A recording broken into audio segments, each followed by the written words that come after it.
ऐसे लोग जो परिवारवाद, भाई भतीजावाद और भ्रष्टाचार को पोषित करते रहे, उन्हें ईमानदारी से काम करने वालों से परेशानी हो रही है।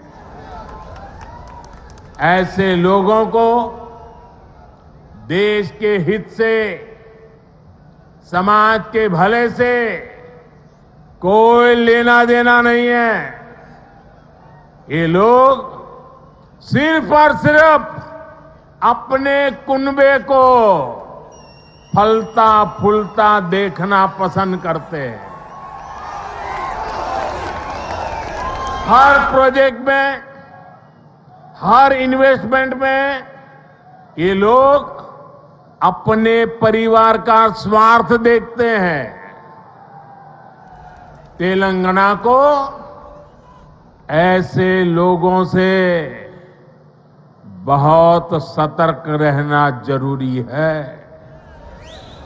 भाइयों और बहनों, भ्रष्टाचार और परिवारवाद एक दूसरे से अलग नहीं है।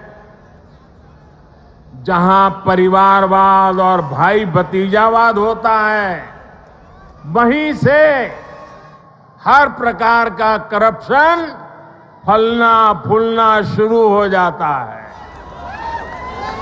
परिवारवाद, वंशवाद का मूल मंत्र ही सब चीजों को कंट्रोल करना होता है। परिवारवादी हर व्यवस्था पर अपना कंट्रोल रखना चाहते हैं। उन्हें ये बिल्कुल पसंद नहीं आता कि कोई उनके कंट्रोल को चैलेंज करे। आपको मैं एक उदाहरण देता हूं। आज केंद्र सरकार ने डायरेक्ट बेनिफिट ट्रांसफर डीबीटी व्यवस्था विकसित की है। आज किसानों को, विद्यार्थियों को, छोटे व्यापारियों को, छोटे कारोबारियों को आर्थिक मदद का पैसा सीधे उनके बैंक खाते में भेजा जाता है। हमने देश भर में डिजिटल पेमेंट की व्यवस्था बढ़ाई है। आखिर ये पहले क्यों नहीं हो पाता था? ये इसलिए नहीं हुआ क्योंकि परिवारवादी ताकतें व्यवस्था पर, सिस्टम पर अपना कंट्रोल छोड़ना नहीं चाहते थे।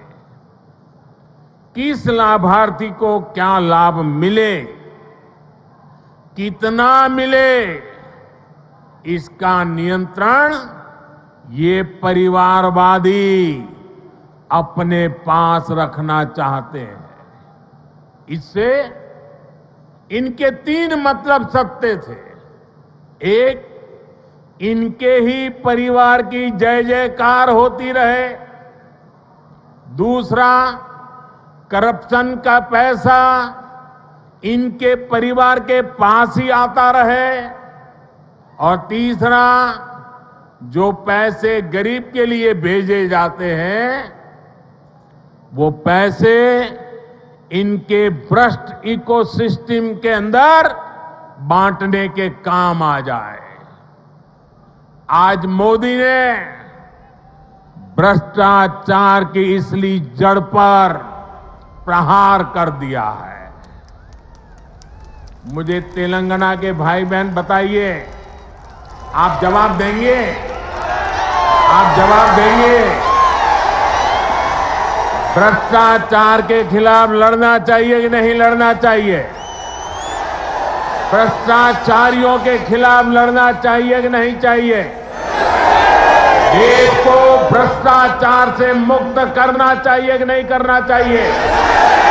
कितना ही बड़ा भ्रष्टाचारी हो, कानूनी कदम उठाने चाहिए कि नहीं उठाने चाहिए?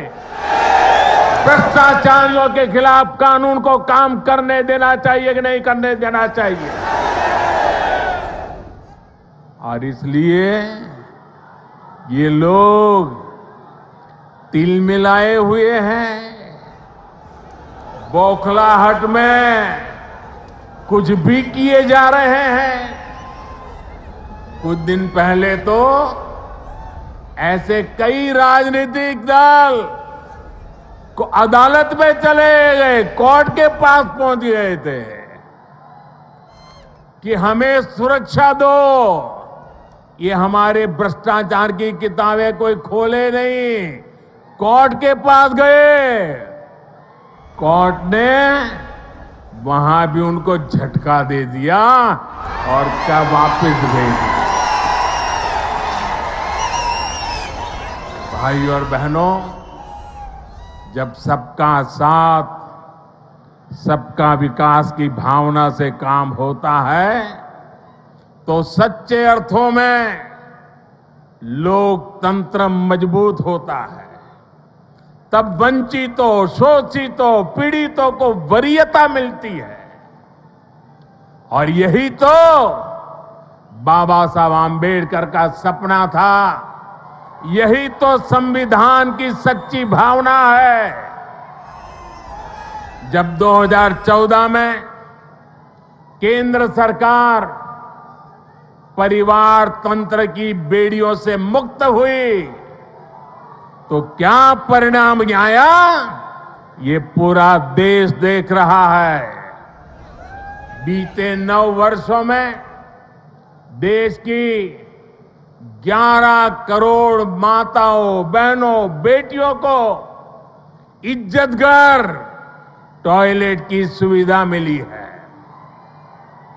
इसमें तेलंगाना के भी 30 लाख से अधिक परिवारों की माताएं, बहनों को भी ये व्यवस्था मिली है।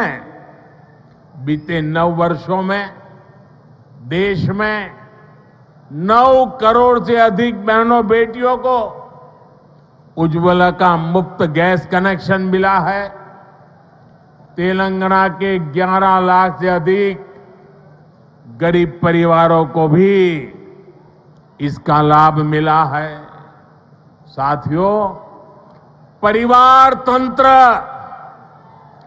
तेलंगाना सहित देश के करोड़ों गरीब साथियों से उनका राशन भी लूट लेता था। हमारी सरकार में आज 80 करोड़ गरीबों को मुफ्त राशन उपलब्ध कराया जा रहा है। इससे तेलंगाना के भी लाखों गरीबों की भी बहुत मदद हुई है। हमारी सरकार की नीतियों की वजह से तेलंगाना के लाखों गरीब साथियों को 5 लाख रुपए तक के मुफ्त इलाज की सुविधा मिली है। तेलंगाना के 1 करोड़ परिवारों का पहली बार जनधन बैंक खाता खुला है। तेलंगाना के 2.5 लाख छोटे उद्यमियों को बिना गारंटी का मुद्रा ऋण मिला है। यहां 5 लाख स्ट्रीट वेंडर्स को पहली बार बैंक लोन मिला है। तेलंगाना के 40 लाख से अधिक छोटे किसानों को पीएम किसान सम्मान निधि के तहत लगभग 9,000 करोड़ रुपए भी मिले। ये वो वंचित वर्ग है जिसको पहली बार वरीयता मिली है, प्राथमिकता मिली है। साथियों, जब देश तुष्टीकरण से निकलकर सबके संतुष्टीकरण की तरफ बढ़ता है, तब सच्चा सामाजिक न्याय जन्म लेता है। आज तेलंगाना सहित पूरा देश संतुष्टीकरण के रास्ते पर चलना चाहता है, सबका प्रयास से विकसित होना चाहता है। आज भी तेलंगाना को जो प्रोजेक्ट मिले हैं वो संतुष्टिकरण की भावना से प्रेरित है, सबका विकास के लिए समर्पित है। आजादी के अमृत काल में विकसित भारत के निर्माण के लिए तेलंगाना बहनों, प्रियमैना సోదరా సోదరి మణులారా మీ అందరికీ నా హృదయపూర్వक నమస్కారములు।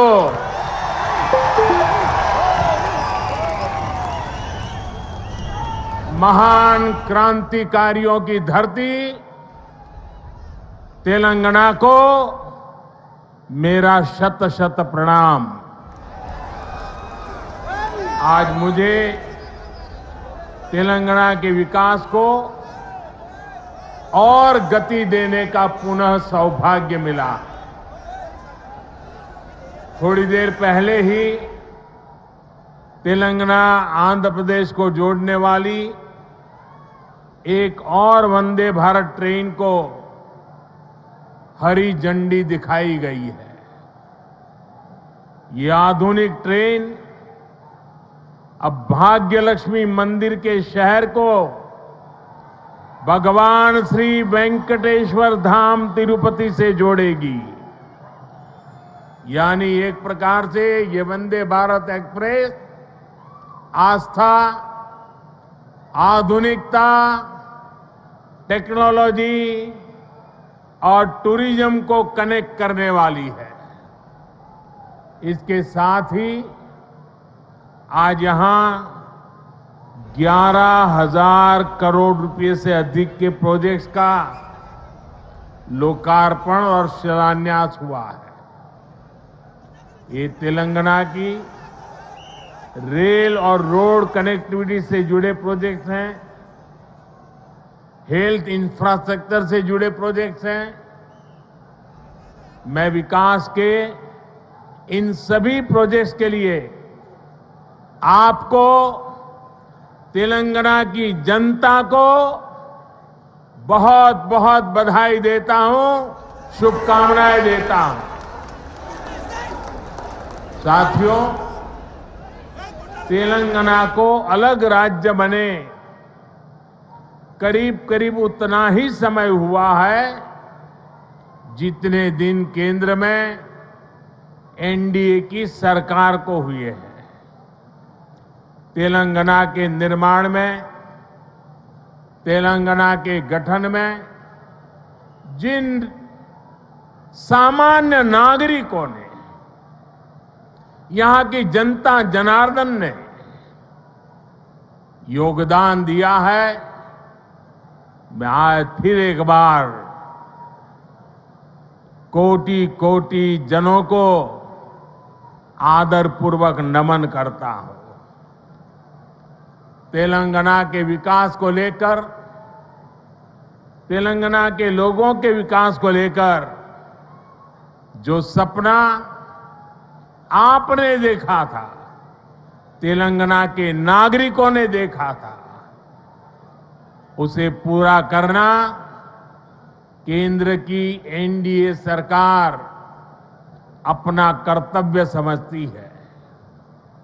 हम सबका साथ, सबका विकास, सबका विश्वास, सबका प्रयास के मंत्र को लेकर के आगे बढ़ रहे हैं। हमने पूरा प्रयास किया है कि भारत के विकास का जो नया मॉडल बीते 9 वर्षों में विकसित हुआ है, उसका लाभ तेलंगाना को भी ज्यादा से ज्यादा मिले। इसका एक उदाहरण हमारे शहरों का विकास है।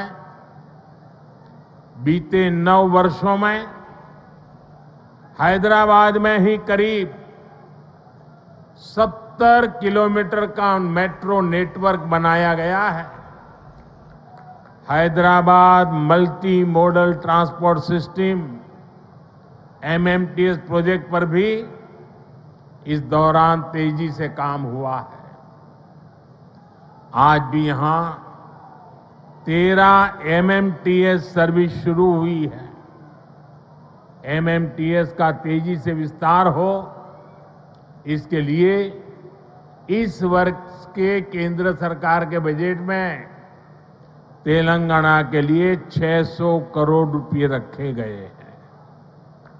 इससे हैदराबाद, सिकंदराबाद सहित आसपास के जिलों के लाखों साथियों की सुविधा और बढ़ेगी। इससे नए बिजनेस हब बनेंगे, नए इलाकों में इन्वेस्टमेंट होना शुरू होगा।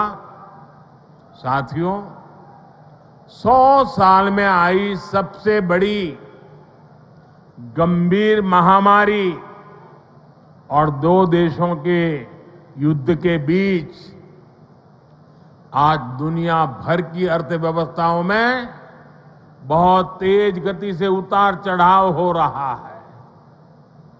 इस अनिश्चितता के बीच भारत दुनिया के उन देशों में से एक है जो अपने इंफ्रास्ट्रक्चर को आधुनिक बनाने के लिए रिकॉर्ड निवेश कर रहा है। इस साल के बजट में भी 10 लाख करोड़ रुपए आधुनिक इंफ्रा के लिए अलॉट किए गए हैं। आज का नया भारत, 21वीं सदी का नया भारत तेजी से देश के कोने कोने में मॉडर्न इंफ्रा बना रहा है। तेलंगाना में भी बीते 9 वर्षों में रेलवे बजट में लगभग 17 गुना की वृद्धि की गई है। अभी अश्विनी जी आंकड़ा दे रहे थे। इससे नई रेल लाइन बिछाने का काम हो, रेल लाइनों की डबलिंग का काम हो या फिर इलेक्ट्रिफिकेशन का काम हो, सभी कुछ रिकॉर्ड तेजी से हुआ है। आज जिस सिकंदराबाद और महबूबनगर के बीच रेल लाइन की डबलिंग का काम पूरा हुआ है, वो इसी का उदाहरण है। इससे हैदराबाद और बेंगलुरु की कनेक्टिविटी भी बेहतर होगी। देश भर के बड़े रेलवे स्टेशनों को आधुनिक बनाने का जो अभियान शुरू हुआ है, उसका लाभ भी तेलंगाना को मिल रहा है। सिकंदराबाद रेलवे स्टेशन का विकास भी इसी अभियान का हिस्सा है।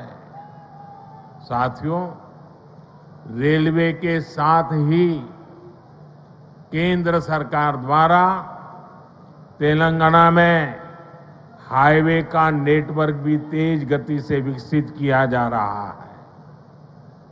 आज 4 हाईवे प्रोजेक्ट्स का शिलान्यास यहां हुआ है।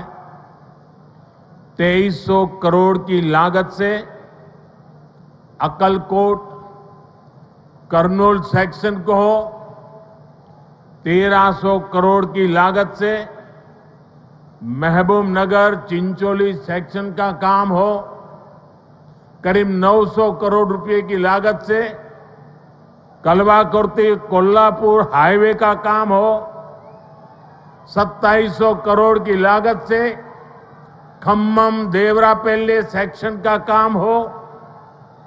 केंद्र सरकार तेलंगाना में आधुनिक नेशनल हाईवे निर्माण के लिए पूरी शक्ति से जुटी है। केंद्र सरकार के निरंतर प्रयास की वजह से आज तेलंगाना में नेशनल हाईवे की लंबाई 2 गुनी हो चुकी है।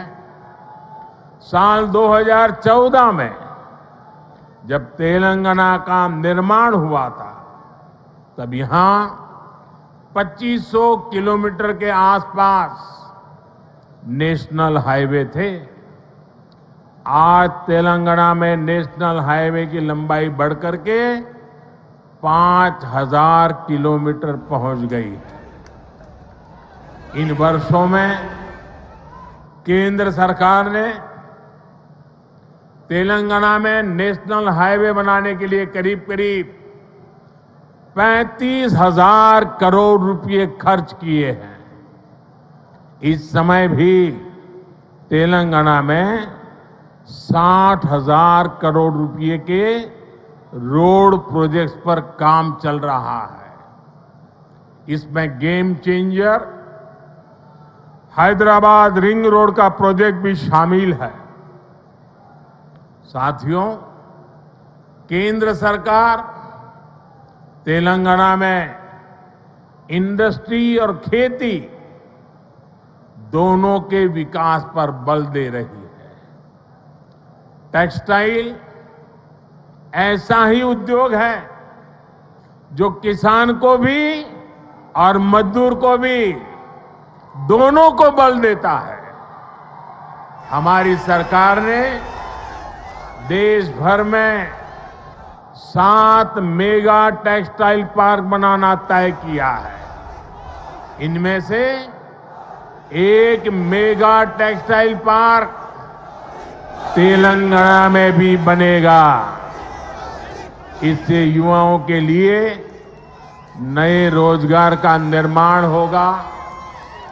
रोजगार के साथ साथ तेलंगाना में शिक्षा और स्वास्थ्य पर भी केंद्र सरकार बहुत निवेश कर रही है।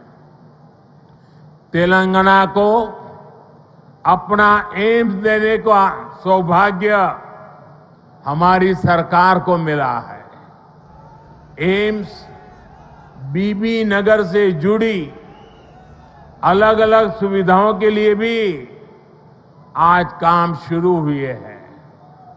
आज के ये प्रोजेक्ट तेलंगाना में ease of travel, ease of living और ईज ऑफ डूइंग बिजनेस तीनों को बढ़ाएंगे। हालांकि साथियों, केंद्र सरकार की इन कोशिशों के बीच मुझे एक बात के लिए बहुत पीड़ा है, बहुत दुख होता है, दर्द होता है। केंद्र के ज्यादातर प्रोजेक्ट्स में राज्य सरकार से सहयोग न मिलने के कारण हर प्रोजेक्ट में देरी हो रही है, विलंब हो रहा है। इससे नुकसान तेलंगाना के लोगों का, आप लोगों का हो रहा है। मेरा राज्य सरकार से आग्रह है कि वो विकास से जुड़े कार्यों में कोई बाधा ना आने दे, विकास के कार्यों में तेजी लाए।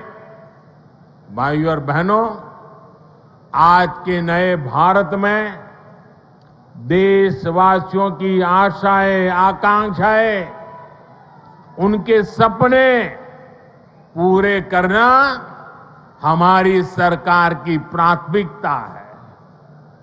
हम दिन रात मेहनत करके इसी कोशिश में जुटे हैं, लेकिन कुछ मुट्ठी भर लोग विकास के इन कार्यों से बहुत बौखलाए हुए हैं। ऐसे लोग जो परिवारवाद, भाई भतीजावाद और भ्रष्टाचार को पोषित करते रहे, उन्हें ईमानदारी से काम करने वालों से परेशानी हो रही है। ऐसे लोगों को देश के हित से, समाज के भले से कोई लेना देना नहीं है। ये लोग सिर्फ और सिर्फ अपने कुनबे को फलता फूलता देखना पसंद करते हैं। हर प्रोजेक्ट में, हर इन्वेस्टमेंट में ये लोग अपने परिवार का स्वार्थ देखते हैं। तेलंगाना को ऐसे लोगों से बहुत सतर्क रहना जरूरी है। भाइयों और बहनों, भ्रष्टाचार और परिवारवाद एक दूसरे से अलग नहीं है। जहां परिवारवाद और भाई भतीजावाद होता है, वहीं से हर प्रकार का करप्शन फलना फूलना शुरू हो जाता है। परिवारवाद, वंशवाद का मूल मंत्र ही सब चीजों को कंट्रोल करना होता है। परिवारवादी हर व्यवस्था पर अपना कंट्रोल रखना चाहते हैं। उन्हें ये बिल्कुल पसंद नहीं आता कि कोई उनके कंट्रोल को चैलेंज करे। आपको मैं एक उदाहरण देता हूं। आज केंद्र सरकार ने डायरेक्ट बेनिफिट ट्रांसफर डीबीटी व्यवस्था विकसित की है। आज किसानों को, विद्यार्थियों को, छोटे व्यापारियों को, छोटे कारोबारियों को आर्थिक मदद का पैसा सीधे उनके बैंक खाते में भेजा जाता है। हमने देश भर में डिजिटल पेमेंट की व्यवस्था बढ़ाई है। आखिर ये पहले क्यों नहीं हो पाता था? ये इसलिए नहीं हुआ क्योंकि परिवारवादी ताकतें व्यवस्था पर, सिस्टम पर अपना कंट्रोल छोड़ना नहीं चाहते थे। किस लाभार्थी को क्या लाभ मिले, कितना मिले, इसका नियंत्रण ये परिवारवादी अपने पास रखना चाहते हैं। इससे इनके 3 मतलब सत्य थे। एक, इनके ही परिवार की जय जयकार होती रहे।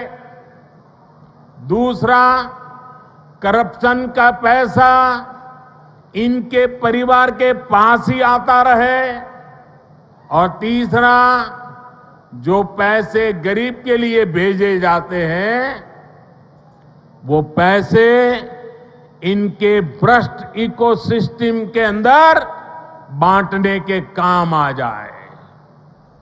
आज मोदी ने भ्रष्टाचार की इसलिए जड़ पर प्रहार कर दिया है।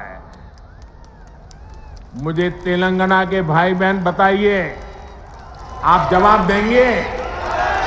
आप जवाब देंगे? भ्रष्टाचार के खिलाफ लड़ना चाहिए कि नहीं लड़ना चाहिए? भ्रष्टाचारियों के खिलाफ लड़ना चाहिए कि नहीं चाहिए? देश को भ्रष्टाचार से मुक्त करना चाहिए कि नहीं करना चाहिए? इतना ही बड़ा भ्रष्टाचारी हो, कानूनी कदम उठाने चाहिए कि नहीं उठाने चाहिए? भ्रष्टाचारियों के खिलाफ कानून को काम करने देना चाहिए कि नहीं करने देना चाहिए? और इसलिए ये लोग तिल मिलाए हुए हैं। बौखलाहट में कुछ भी किए जा रहे हैं। कुछ दिन पहले तो ऐसे कई राजनीतिक दल को अदालत में चले गए, कोर्ट के पास पहुंच गए थे कि हमें सुरक्षा दो। ये हमारे भ्रष्टाचार की किताबें कोई खोले नहीं, कोर्ट के पास गए। कोर्ट ने वहां भी उनको झटका दे दिया और क्या वापस भेज दिया। भाई और बहनों, जब सबका साथ, सबका विकास की भावना से काम होता है तो सच्चे अर्थों में लोकतंत्र मजबूत होता है। तब वंचितों, शोषितों, पीड़ितों को वरीयता मिलती है। और यही तो बाबा साहब आम्बेडकर का सपना था। यही तो संविधान की